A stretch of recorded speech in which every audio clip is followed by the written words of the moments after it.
Para 1984 le correspondería asumir la presidencia de la República al socialdemócrata Jaime Lucinchi, quien recibiría del presidente Herrera unas condiciones económicas poco favorables para el ejercicio durante los siguientes 5 años. Habría que reconocer que el presidente Herrera asumió nuevas deudas y que eran de corto plazo. Además, en el país había un descontrol, un desorden en materia económica. La situación era tal que la Contraloría General de la República, el Banco Central de Venezuela y el Ministerio de Hacienda tenían números completamente distintos en lo que eran las cuentas públicas. Por ejemplo, la deuda pública total era diferente en la Contraloría General, en el Banco Central y en el Ministerio de Hacienda. Al presidente Lucinchi le correspondería tomar nuevas medidas de ajuste económico, no solamente en lo que era la deuda, sino también para organizar lo que estaba suscitándose en el control de las cuentas públicas. El presidente Herrera tomó reservas de PDVSA para gasto corriente, es decir, dineros de la Petrolera Nacional que fueron destinados para gastarse sin lograr recuperarse, gasto que no volvería a recuperarse. Herrera entre 1983 y 1984 no lograría pagar 14.000 millones por deuda y por ende ahora el país también tenía deuda vencida. Y además las reservas del país eran cada día más escasas. Por esta razón, el presidente Lucinchi le tocó una muy difícil situación económica porque ahora podemos decir que Venezuela sí estaba hipotecada y por ende le correspondió al socialdemócrata aplicar un plan de austeridad económica durante los primeros años de su ejercicio de la presidencia. La austeridad económica que iniciaría Jaime Lucinchi en 1984 estaba direccionada en ese año bajo los siguientes parámetros. La disminución de 10% a los sueldos que fuesen mayores de 16.000 bolívares. Hablamos de las personas con los puestos más altos en la burocracia venezolana. En segundo lugar, la reducción de más de 10% al gasto burocrático, es decir, al gasto de lo que era la administración pública. Lo que fue el aumento de precios de timbres fiscales, las populares estampillas.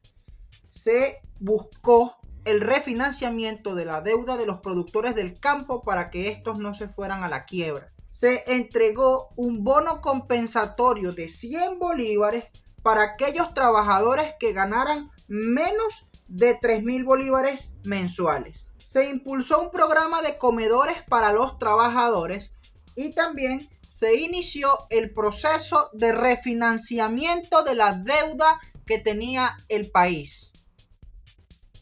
Sin embargo, la administración del presidente Lucinchi no eliminaría el régimen de cambios diferenciales, RECADI. Ahora estableció que habría 4 tipos de cambios. El primero a 4.30, 4 bolívares 30 por dólar, para los gastos de los alimentos y de los estudiantes en el exterior. También para lo que eran las medicinas. A 6 bolívares por dólar lo que eran los gastos de PDVSA y sus filiales. A 7 bolívares 50 lo que eran las importaciones preferenciales y para el pago de la deuda privada que se hubiese firmado antes de febrero de 1983 y había un dólar libre. Sin embargo, la realidad es que como el Estado era quien controlaba a quién se le daba y cómo se le entregaban los dólares, esto generaría que en la administración pública hubiesen muy delicados casos de corrupción. Ya venía suscitándose durante la administración del presidente Herrera y esto no sería eliminado en la administración del presidente Jaime Lucinchi. Para 1985, la administración del presidente Lucinchi toma la decisión de que en RECADI se eliminarán los cambios de 4.30 y de 6 bolívares, dejando únicamente funcionando el de 7.50 y el dólar libre. Sin embargo, también se tomarían otras políticas muy importantes como el aumento de sueldos y salarios, un aumento al precio de la gasolina y lo que fue una de las medidas más polémicas, que fue el congelar los precios de 140 rubros de lo que era el mercado Esto generó sin duda alguna un conflicto muy grande para el país porque se generaría un mercado negro. Porque aunque los precios tuviesen un valor, la realidad es que el precio en la calle era muy superior. Pese a la política de congelar los precios de 140 rubros y pese a la generación de ese mercado negro, la realidad es que Venezuela era un país con una realidad económica muy diferente a otras naciones, como los propios Estados Unidos, como los Estados Unidos mexicanos o la República Argentina. Y lo vamos a trabajar en base a los precios de los productos de estos 4 importantes países. Por ejemplo, el precio de la leche en polvo, del kilo de leche en polvo, en Venezuela eran unos 30,5 bolívares. Y llevándolo al precio del cambio, en Argentina equivalía a unos 48 bolívares, en México a unos 54 bolívares y en Estados Unidos a 35,25 bolívares. Si vamos a otro producto de los más importantes de lo que es la alimentación, tenemos la carne, que en Venezuela equivalía a unos 38 bolívares, mientras al cambio en países como Argentina equivalía a 45 bolívares, en México unos 50 bolívares y en los Estados Unidos 111,25 bolívares. Respecto a lo que es el café, en Venezuela tenía un costo de unos 39,5 bolívares el kilo y al cambio en países como Argentina era de 58 bolívares el kilo, 45 bolívares en México y 132,45 bolívares en los Estados Unidos de América. Y si vamos a hablar sobre el precio de uno de los rubros más importantes como la gasolina, vamos a encontrar que en Venezuela costaba el litro 1,5 bolívares, en Argentina 7,25 bolívares, en México 2,69 bolívares y en Estados Unidos 5,5 bolívares. Sin embargo, esta realidad estaba muy condicionada a la política de subsidios del presidente Jaime Lucinchi, tomada para disminuir precios de los productos y asimismo como una medida de apalancar la producción del campo que había mermado en los últimos años. Sin embargo, la administración del presidente Lucinchi para 1986, gracias a que el país había ahorrado dinero, realizó consultas para realizar una reactivación de la economía nacional, la cual tuvo el visto bueno de los empresarios y de los economistas en el país. Ese plan de reactivación económica tendría el nombre del Plan Trienal de Inversiones que aplicaría para 1986, para 1987 y para 1988. Sin embargo, para 1986, con el inicio de la aplicación del Plan Trienal de Inversiones, habría un gran problema en lo que era el contexto económico nacional. Y es que para enero de ese 1986, el petróleo tiene un costo de $24. Pero para febrero llegaría a 13,42 y a mediados del año, para junio, tendría un precio de $12,99 por barril. Este bajón brusco del precio del barril de petróleo obligaría al presidente Lucinchi a tener que renegociar la deuda, sí, otra vez, porque el país estaba en otro bache económico y en medio de un plan de reactivación económica que requería de dinero.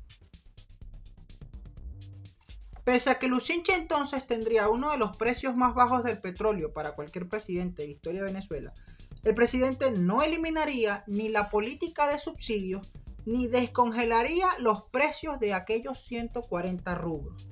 Esto, cuando se deja por largo tiempo, no solamente generaría lo que fue el mercado negro, sino que también generaría hechos graves, mucho más graves, de corrupción. Este sería uno de los problemas más importantes que tendría la administración de Lucinchi, pero además la situación en la frontera de Colombia con Venezuela, donde los colombianos se pondrían a exigir la soberanía, a reclamar el Golfo de Venezuela como suyo, pues habría tensiones diplomáticas porque el presidente Lucinchi asumiría la bandera de que el Golfo era de Venezuela y que no habría relaciones de cordialidad con Colombia, sino que habría tiros si no retiraban a unas embarcaciones militares que estaban en el Golfo de Venezuela, que eran de nacionalidad colombiana. Ello para la economía de la frontera venezolana con Colombia fue muy delicado. Pero este no sería, por supuesto, uno de los problemas principales a nivel económico, aunque agravó mucho la condición de vida en la frontera venezolana. Para 1989, Carlos Andrés Pérez regresa al Palacio de Miraflores y el país que le entregaría el también socialdemócrata Jaime Lucinchi sería un país donde el sueldo rondaba los $60,55, pagaderos por supuesto en bolívares, donde las reservas serían una de las más bajas en la historia, con 6.607 millones de dólares, y donde la deuda se reflejaba en 31.878 millones de dólares.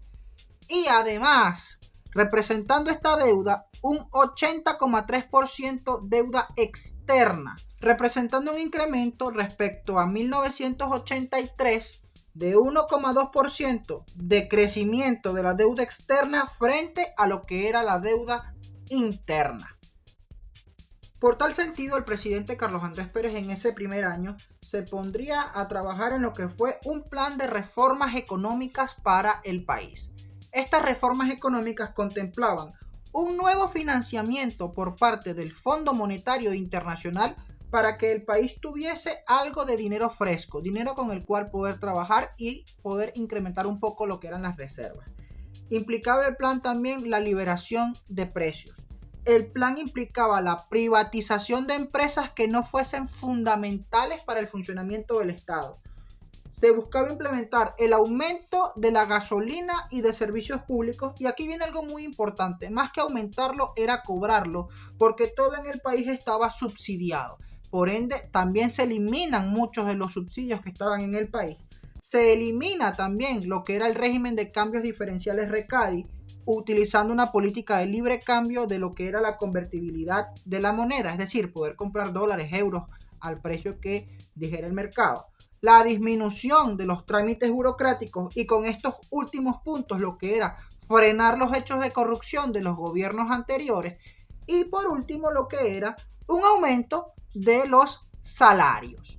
Todas estas medidas eran todo lo contrario a lo que Pérez había ofrecido en la campaña, porque Pérez había ofrecido regresar a la Gran Venezuela, pero aquí vemos que lo que Pérez trae es un plan de austeridad económica para recuperar la economía nacional. Vale resaltar que una de las primeras medidas que tomaría Pérez en ese 1989 sería el aumento de la gasolina. Y ese aumento de la gasolina fue tan leve que en muchos casos las personas en el país se preguntaban si ese era todo el ajuste. Sin embargo, este aumento de la gasolina le traería a Pérez una de las más grandes complicaciones en su gobierno. El aumento de la gasolina, por supuesto, también conllevaba un aumento a lo que era el transporte, pero los transportistas tomarían la decisión arbitraria de aumentar ilegalmente el pasaje a un precio que no estaba siendo permitido. Adicionalmente, se adelantaron a la fecha para la cual estaba pautada el aumento del pasaje, y esto generaría que apenas teniendo Pérez 25 días en el ejercicio del poder, se produjesen los terribles sucesos del 27 y 28 de febrero de ese 1989, mejor conocidos como el Caracazo.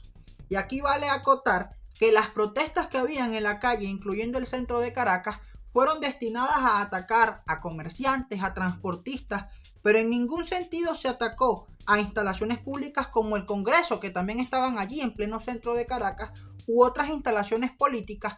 Por ende, se puede entender que el enojo del ciudadano era con el comerciante, con el transportista, con quien afectaba a su día a día, y no contra el sistema político, que ha sido una de las cosas que se nos ha dicho reiteradamente a los venezolanos durante todos estos últimos años,